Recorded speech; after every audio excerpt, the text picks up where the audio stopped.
Welcome everybody to this very special edition of Coast to Coast Sports, the only show for the fans, by the fans. I'm your host, Michael Fiumefreddo, and welcome to the first ever Coasties Fantasy Football Awards. That's right, I've had a panel of fantasy football experts, as they wanted me to call them, but I don't really think they're that experts. I beat up on them every year. But they came out, helped me out, voted on some of these awards that we'll give out today.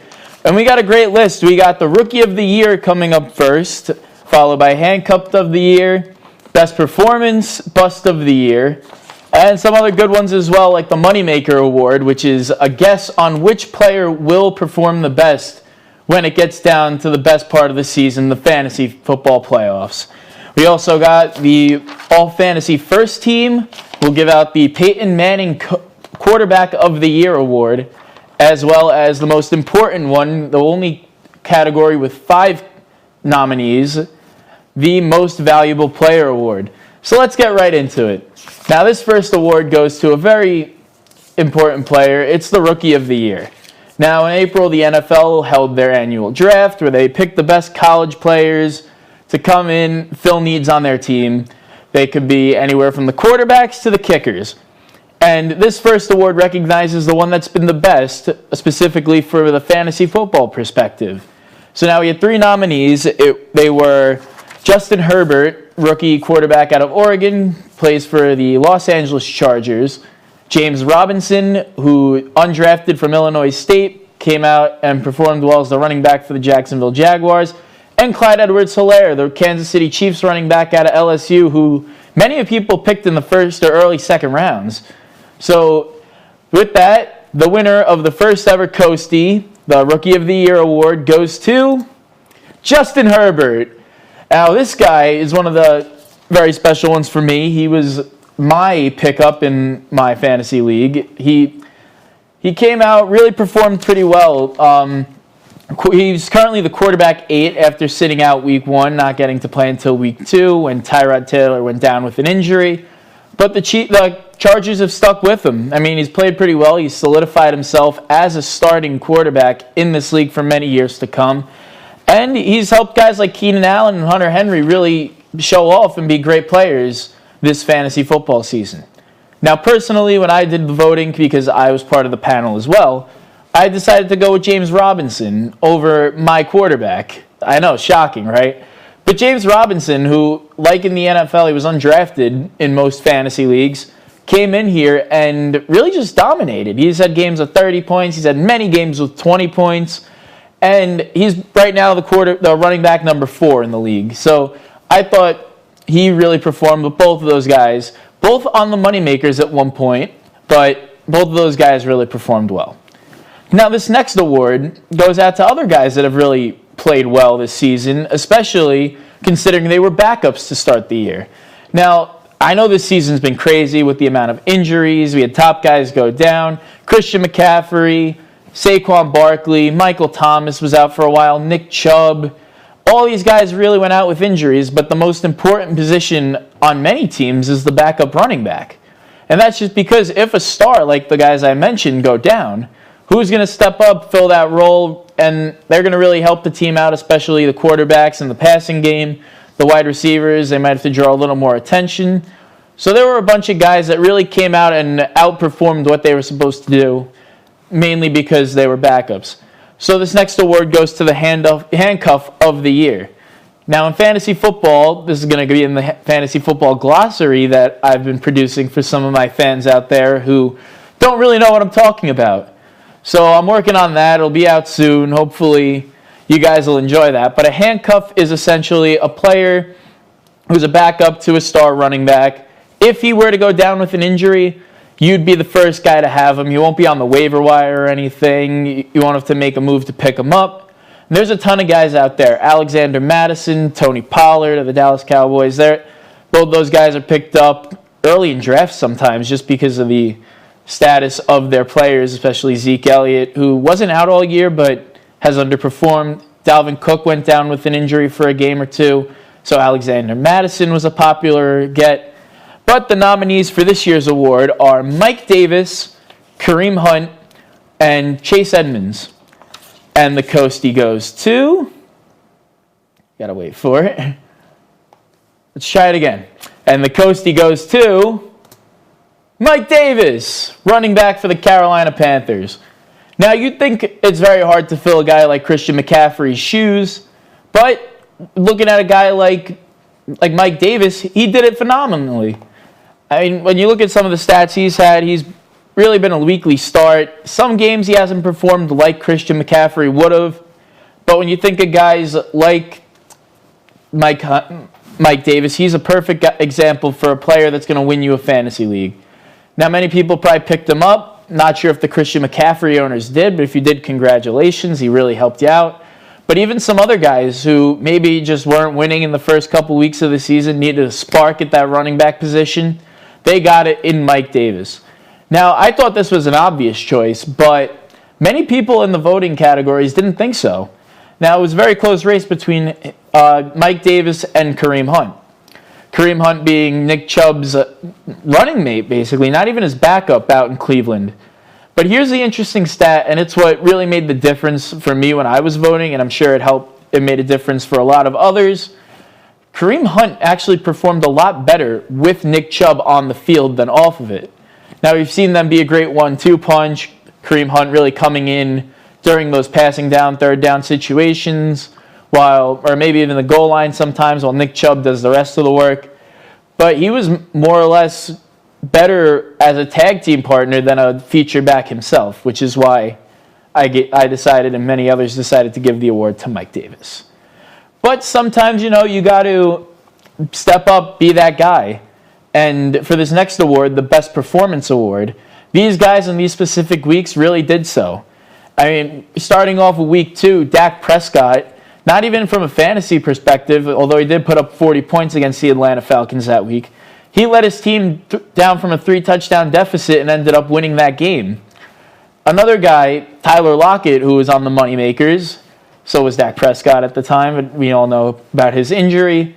But Tyler Lockett came out, scored 3 touchdowns against an Arizona Cardinals defense on a Sunday Night Football game. In other words, last weekend or 2 weekends ago now, I had a bunch of friends over to watch some games. We did a little party. But we were watching as Tyreek Hill dominated against the Tampa Bay Buccaneers. So those are the 3 nominees for the Best Performance Award. And the Coastie goes to Tyreek Hill. Now, Tyreek Hill, like I mentioned, went off in that game. A bunch of his stats were, even in the first quarter, if you saw these stats, he could have stopped playing and still had a day in fantasy. I mean, 200 yards in the first quarter. That's ridiculous. Now, he finished the game with 13 receptions, 269 yards, and 3 touchdowns. What a game. That comes out to, if you do the math in your head, 57.9 fantasy points. And I was doing some research on it. That's the 3rd most fantasy points in a single game since the 1990s. So congrats to Tyreek Hill on that one. That was a phenomenal game, and it's one of the reasons he's in a top 3 situation as the wide receiver 1 at this point, I believe. Now, Dak Prescott, I did vote for you. You're my guy. You were my guy in week 2 when my team had a little bit of a milestone. Broke the league record for most fantasy points in a game with 196, and his 40 points definitely were a difference maker in that. Now, you expect these top guys to always come in, perform well, put up 20 points a game, maybe even 10 if they have a bad one, or 30 or 40 if they're feeling dangerous, as Baker Mayfield would say after last week's performance. But that doesn't always happen, and for sometimes it's for a prolonged period of time, such as the entire fantasy season. And usually we talk about busts all the time, not only in fantasy football, but in the NFL as well. When a player comes in, doesn't meet their expectations, and they're kind of out of the league as the season goes on. So this next award is Bust of the Year. And it goes out to a player that really was drafted high, maybe 1st or 2nd round, maybe the top of their position, and they just kind of did nothing. And that's the case for guys like Lamar Jackson, who was a top 10, or drafted as maybe the 1st or 2nd quarterback off the board, him and Patrick Mahomes dueling it out for that spot. But he finished as the quarterback number 10, barely even a starter. And he only missed one game, and that was due to COVID against the Steelers last week in Week 12. Michael Thomas, who I drafted in many leagues as high as number 3. And he missed a bunch of games, sat out due to injury, and just never had that connection with Drew Brees or Tyreek Hill when he was playing quarterback. And this final guy drafted at the end of many first rounds, maybe even the top pick of the second round, was Kenyon Drake. And we've seen him be in this category every other year because he comes in to a new team, maybe gets traded or cut and picked up. He'll perform phenomenal for the last couple weeks of the season. Then he'll kind of come in next year with high expectations, fall off, not perform well, maybe get cut or traded, then comes into a new team and the cycle repeats again. So I see it every other year from him. But this year's Coastie goes to, for Bust of the Year, Michael Thomas. And I hate to be joyful while saying this, but Michael Thomas, I was hesitant to even put him as a nominee because he was out for so many games. But if you really look at the numbers, he missed 5 games this season due to an actual injury. He was supposed to come back in week 8, I believe it was, after their bye week and the time missed for injury. But then he goes on and apparently punched a teammate, got suspended for that game. So Michael Thomas was out for a really long time, and it really hurt the fantasy owners that drafted him as their first-round stud. And, I mean, he just didn't really play well all the rest of the year as well. I mean, he missed like I said, he missed the 5-6 games due to injury. None of his games have been over 20 points this season. He's hit 19 a few times, but that's about it. Even if you're going a little lower to 10 points, he's scored 10 points or less 4 times this season. And when you're only playing 6 or 7 games, that hurts an owner. Now, I picked Lamar Jackson for this award. Like I said, he's the quarterback number 10 in most leagues when he was drafted as the quarterback number 1. And oddly enough, both of those guys were on my friend Dante's team. And Dante right now isn't in the playoffs. I think he finished as the 9th or 10th in a 10-man league. So there you have it. That's why those guys are busts, I guess. I mean, you draft them high, you have high hopes. On paper, it looks good, and then they just flame out in the end. Now, going back to some guys that don't really get the recognition they deserve, and that's kickers. Kickers are people, too. And they can really decide a fantasy football game. Harrison Butker for my team last week put up 16 points. Younghoe Koo leads the NFL right now in points scored, and he's up there putting up 12, 13 points every week for the fantasy owners. And then Daniel Carlson had that title as the best kicker in fantasy for a while this season. So we got the nominees for the Special Teamer of the Year award, and the Coastie goes to Younghoe Koo. He's been a fan favorite all year, and just a guy that's really been a beneficial guy. I actually drafted him at the end of the draft this season and ended up trading him away to get A.J. Brown, but he's just been a phenomenal kicker. He even missed a game, but he still leads the league in points, kicker number 1 in fantasy, and I think for a guy he got cut in his first season as a rookie, went on to play for the AAF when it was up and running, performed really well there, now is back with the Atlanta Falcons. And when you're done with this video, go look up some of his kicking trick shots. He's doing backflips, kicking the ball, and scoring field goals from like 30, 40 yards out. So he's a great kicker, definitely a future star in the league, even though he is one already. Speaking of guys that you may not really think of or have drafted early on, we got the waiver wire in fantasy football, which is probably the most important tool you can use. You've seen guys every year, Nick Chubb in his rookie year, flying off waiver wires, even after just 1 week of great play. Other guys as well. Every year it seems to happen. You find that one breakout star that's going to change your team dramatically. You got that one player that you might need to fill in on a bye week, and he's the reason your team wins. So the waiver wire is definitely an important tool, and we decided to recognize this with the Waiver Wire Pickup of the Year award. Now, we got some pretty interesting nominees for this one. James Robinson makes his second appearance on the list. Justin Jefferson, another rookie from LSU, is a guy that many people overlooked during drafts with Adam Thielen, Dalvin Cook in Minnesota, and he's turned into a starter as maybe even a flex or a wide receiver too in some places. And then you got Robbie Anderson, another guy overlooked because of guys like Christian McCaffrey and DJ Moore in Carolina. And he's put up a great season, probably one of the leaders on that team as well. But this year's award is for waiver wire pickup of the year. The Coastie goes to James Robinson. I guess he redeemed himself. He wasn't happy with the fact that he lost in the Rookie of the Year competition, but he gets his award here. Like we mentioned before, running back at number 4 this season. And what a season he's had, really. Like in the real NFL draft I mentioned, he went undrafted out of Illinois State. And with all the injuries that many teams have sustained this year at the running back position from a fantasy perspective, he's a guy that's just stepped up and outperformed many of the top backs. Now, I picked him up, had him play a few games for Christian McCaffrey and Nick Chubb, ended up trading him as well. I needed a wide receiver. So, I mean, I could have held on to him, and it really would have benefited me, but we're still standing. We're in the playoffs.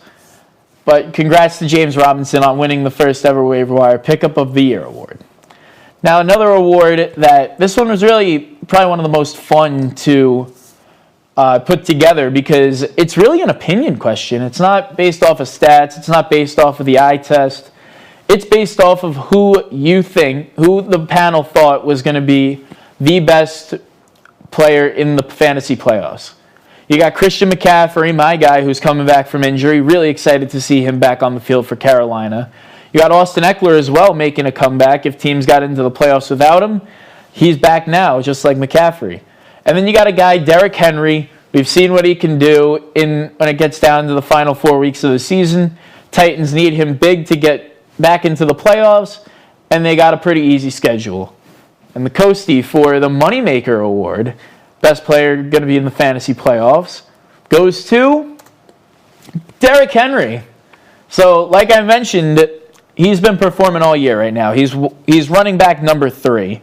And we've just seen what he can do every single year for the past 2 years now when it gets down to the final few weeks of the season, fantasy playoff time. Luckily for my league, Christian Venditti was eliminated last week, so we won't have to deal with Derrick Henry in the playoffs. But if you do, I'd be pretty worried. Let's look at his upcoming playoff schedule. First, he's got Jacksonville this week. They have a terrible defense against the run. They're 28th for fantasy points. Detroit has the worst. They're at number 32. In the fantasy championships, he takes on the Green Bay Packers, who are 30th. And then if your league happens to go into a Week 17 situation, I know some formats do, he plays the Houston Texans, who are 31st. So out of the top bottom 5 defenses against running backs in fantasy, he plays 4 of them in 4 weeks.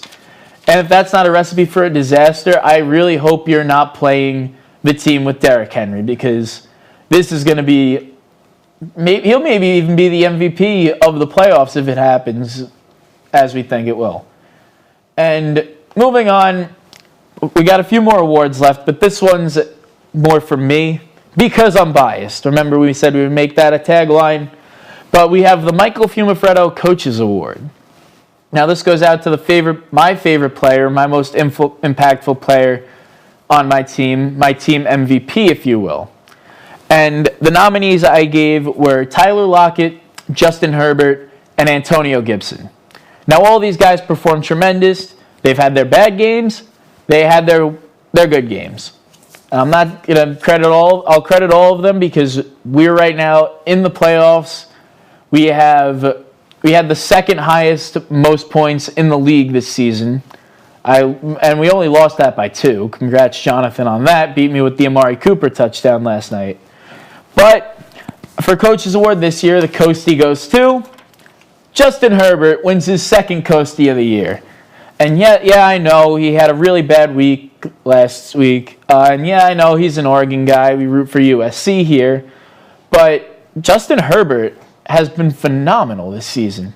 Like we already talked about him, so I won't go too much into it. Quarterback number 8, came in rookie season. You don't really see that much from rookies. I think the last one to really make an impact as a starter was probably Andrew Luck or RG3. So definitely one of the guys that should be on every fantasy roster at this point. Maybe should be starting in most of those as well. So the Coach's Award goes out to him and Justin Herbert. You are right now in the lead for the most Coasties Awards. So moving on, this is where we get down to the real seriousness. We got the all-fantasy first team. Now, I had the panel vote for a quarterback, a running back, a wide receiver, a tight end, a kicker, and a defense. So here's what we've come to. We have the all-fantasy first team, according to the Coastie panel, and here it is. So we got Patrick Mahomes, who last year's Super Bowl MVP, he had a late season push, and now he's currently the best fantasy quarterback right now, quarterback number 1. Dalvin Cook, right behind Alvin Kamara, running back 2, gets the slot here, and he's had a phenomenal season. Davante Adams, he missed some time, but he is the wide receiver 2 in fantasy right now, put up a great season. Him and Tyreek Hill had a little bit of a battle in the voting. I think Davante Adams actually edged him out by 1 vote. Travis Kelce was the near unanimous pick here. He's better than most of the wide receivers out there. And then Younghoe Koo makes his second appearance as well. He's the best kicker. We talked about him already. And Ravens defense, currently number 4 overall right now, but they spent most of the season at number 1. So there's your all-fantasy first team. And we got 2 more awards left to go. First is going to be the Peyton Manning Award, which goes out to the best fantasy quarterback. And the reason I call it the Peyton Manning Award is because Peyton Manning was actually the first player in fantasy football that I drafted. So this one's very sentimental to me. The nominees were Russell Wilson, Kyler Murray, and Josh Allen. Patrick Mahomes he made a little bit of a push. We kind of expected him to be there, so I left him off this one. But the Coastie goes to Russell Wilson, he's fallen off a little bit right now. He finished this year currently as the quarterback number 4, but he's played tremendous.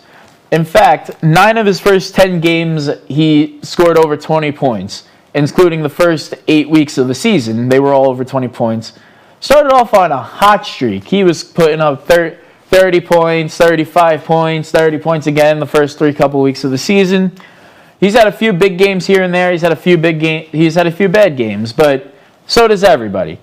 I voted for Russell Wilson as well in this award, so I thought he had a great season. And currently sitting at 32 touchdown passes. He's got 4 weeks left, and if he has a few big games like we know we could see out of him, he could hit that prestigious 50 mark. But we got the biggest award yet, the Fantasy MVP. And this goes out to a non-quarterback because we have a quarterback award for that. But this award is, the nominees were the top 2 running backs, the top 2 wide receivers, and the top tight end, which were Dalvin Cook, Alvin Kamara, Tyreek Hill, Davante Adams, and Travis Kelce. And the Coastie for the fantasy football MVP goes to Dalvin Cook. Dalvin Cook, congrats. You're the first ever recipient of the Coasties MVP award. Currently the RB2, and we mentioned that he's behind Kamara right now, but people forget that Dalvin Cook actually missed a game in the middle of the season. And for a guy that's playing the running back position, 20 points is really like a great game mark. He had 8 of those out of 12 weeks. So 8 of his games you can really say were great weeks. But if you're going by Dalvin Cook standards, those are an average game. And considering weeks 8 and 9, he put up a whopping 48.6 and 39.2 points respectively. That's amazing. Now, he went late first round, and this is why I think many people voted him as the most valuable player. And that's because when you look at how the first round went, he was probably that 6th or 7th pick. The owners are probably in a better off situation than the guy that took Kamara number 1, or McCaffrey number 1, Saquon number 2. Maybe they're even more happy with him than the guy that took Kamara at number 3, Michael Thomas at 4 even. So yeah, maybe something crazy happened. The guy is like a a Titans fan took Derrick Henry over him as well.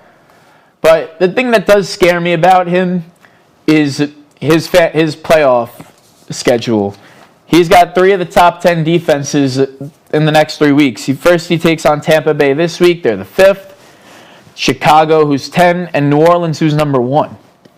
So if he got you there, I'd be a little bit nervous right now. But he's still Dalvin Cook. You know what he can do. I think you'll be just fine.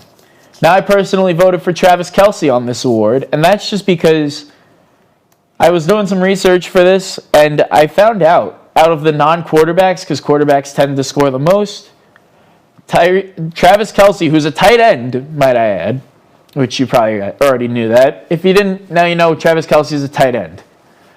He's currently the 5th highest scorer out of non-quarterbacks in fantasy football right now. That's phenomenal. I don't even think Gronk in his prime put up those numbers. And he's right behind the guys like Dalvin Cook. He's right behind the Kamaras. He's behind the Devontae Adams, the Tyreek Hills. I voted for him here, but Dalvin Cook, definitely deserving of this award. Now, we got a few minutes left. First, I'm going to announce the Money League Fantasy Football playoff schedule. So, you see you got Mike O'Brien and Obi-Wan at the number 1 slot. They get a bye.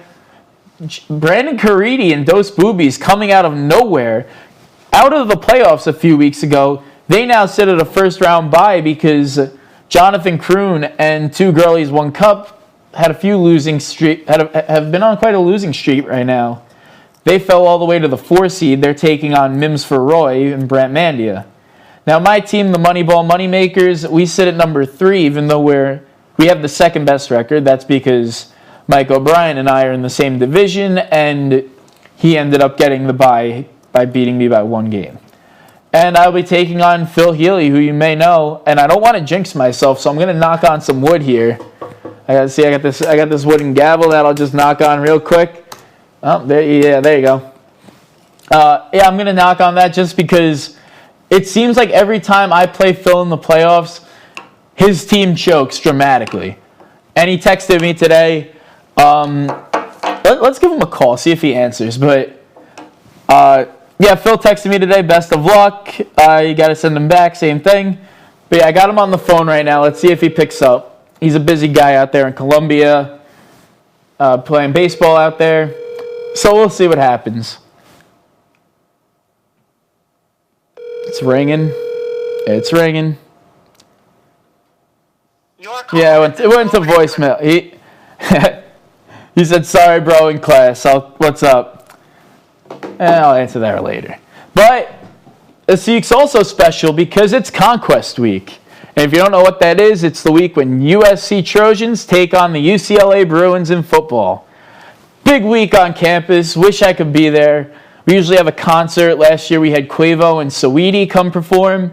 You don't get that this year, but it's still going to be a good game. It's on Saturday. It's 7:30 p.m. Eastern.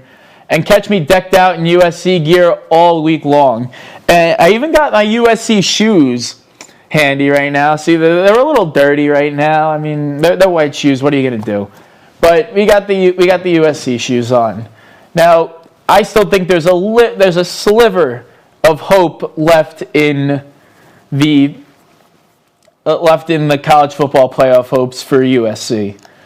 The Big Ten came out with a statement today, actually, saying that Ohio State, even though they are missing their game against Michigan this weekend, they're still going to be eligible to play in the Big Ten championship, which does hurt us a little bit.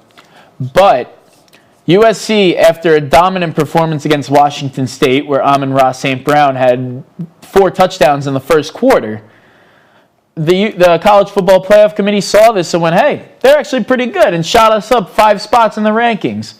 So we're 15th right now.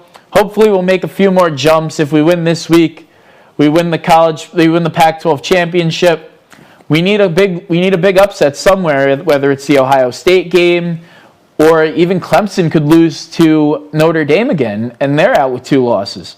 So we're keeping the fingers crossed. But most importantly, any season that we beat the Bruins is a success for us. That's going to do it for us here at Coast to Coast Sports.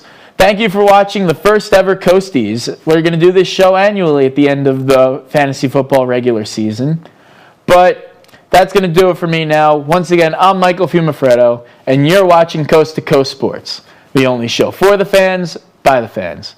We'll see you Saturday on Casual Saturdays when we have Jared Brown come on to talk about the NBA season, which is starting in just a couple weeks. We'll see you then.